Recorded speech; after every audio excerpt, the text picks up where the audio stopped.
Two Guys in the Dark. It was Thanksgiving that my aunt, henceforth referred to as Jailbird, just got out of jail for serious criminal offenses involving gun trafficking. Her and my other aunt, Moon Pie, her favorite snack, also fitting because she is round like one too, got into an argument over who bought my sister a gift, which she had since she was 4 years old.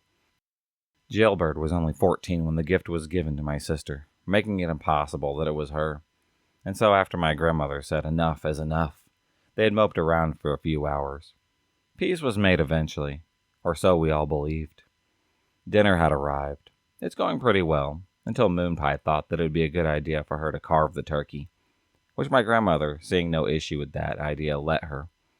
Jailbird was stabbed in the leg with a carving fork, and that's when all hell had broken loose. My sister and I were told to go to our room. We were staying there for Thanksgiving weekend, so we occupied the guest bedroom. We had gone there, heard some screaming and some glass breaking, when me and my sister had come out to see what was happening. Well, let's just say that it had turned into a brawl. My parents and my other aunts trying to keep Jailbird and Moon Pie away from each other, and not having much success at it. Grandmother was just sitting there drinking her boxed wine, smoking like nothing was happening, while everything was happening. Anywho, the long story short, I had called the cops. Jailbird and Moon Pie now have both spent some time in jail, and on Thanksgiving too. My mom used to cook the massive traditional Thanksgiving feast. My family was really well off. We had a huge house, and probably about 20 to 30 friends. And the family would come over, and our house would be converted into a hotel. Eventually, my parents had gotten divorced. The economy had tanked. We kept downsizing houses, and pretty soon it was just my mom, brother, and I, in a pretty small house. She still made dinner, but maybe just a friend, or even just us would be there. One year, she was sick of it. Sick of cooking all day for one meal just for us. Tired of working, and things not getting her way. And just all of life's hardships on her hands. So on Thanksgiving, 4 or so years ago, she plopped a plate of raw meat on the table and fondue pot filled with oil and said, "Fuck the cooking, just do it yourself." We all sat around and dipped chicken and beef and scallops for me, who is a vegetarian, and had another pot of cheese and small diced bread. We were tired, so we just turned on the TV. There was a South Park marathon. The first episode was starring Gobbles. Anyways, we watched that, and a few others. Had a pretty good time at that. Every year now, we just do the same fondue thing. No big lavish meals, just some meat with a little bit of sauce.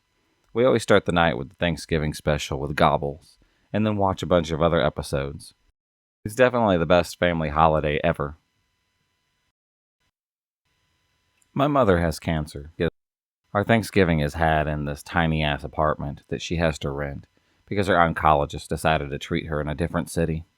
Cooking is out. Because, like I said, tiny-ass apartment. Did not have a competent oven. We get the meal to go. It's total shit. The turkey was advertised as a real bird. We got sliced, pressed shit. And everything was ice cold because the cafeteria we ordered from set up their to-go tables right underneath the air vent. Mom couldn't eat.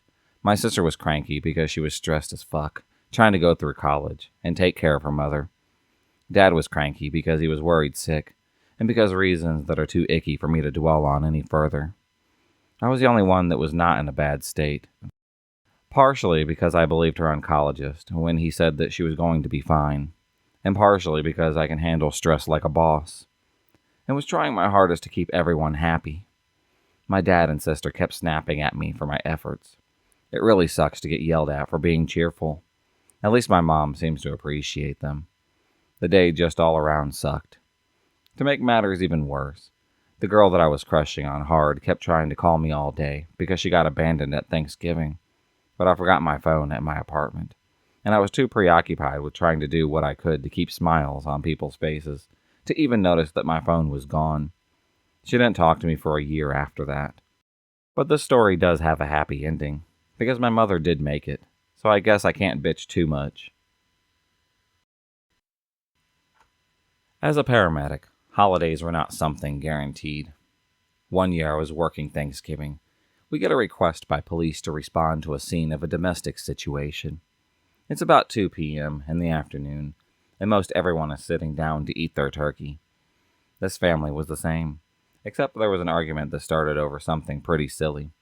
I think that it was about who should carve the turkey. Anyways, argument becomes heated. Fists begin to fly between the men. Women are screaming at the men to stop it. One of the women grabs her purse, takes out her pepper spray, and then proceeds to pepper spray the men who are fighting. Another woman grabs her own spray, and then sprays the first woman. This was all done while still around the table. Another person at the table calls the police. By the time the police had arrived, the fight had stopped. But now there are 3 people with pepper spray in their eyes. The dinner is ruined, and others are leaving. My first Thanksgiving with the family of my soon-to-be husband. The house was completely full of guests. The toilets have been working overtime. No one told me that. Gorgeous formal dinner with copious toasting and rich, dreamy food. My body was a running machine in those days. I was consuming mostly healthy foods leading up to this moment.